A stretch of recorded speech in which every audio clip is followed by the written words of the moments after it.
สวัสดีกันเข้านอนครับ คอยไม่ได้ไปทักทายไม่ได้คอมเมนต์แต่คอยเอาก้นหัวใจให้อยู่เด้อเข้าใจไหม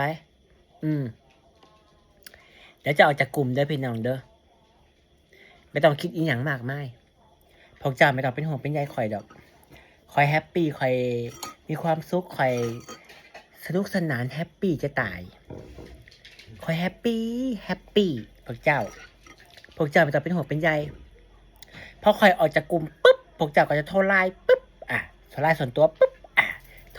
ทรเสียตังค์มาปุ๊บมือถือบังปุ๊บไม่ต้องโทรมาดอกคอยแฮปปี้คอยสะดวกอยากสิออกเข้าใจไหมไม่ต้องห่วงเจ้าของกับพ่อ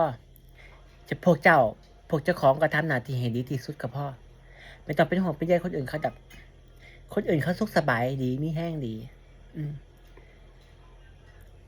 เข้าใจไหมเป็นห่วงเป็นใยเจ้าของกับพ่อเอาตัวเองให้มันรอดให้มันไปตลอดรอดฟังไม่ต้องเป็นห่วงเป็นใยคนอื่นเขาดอกเข้าใจ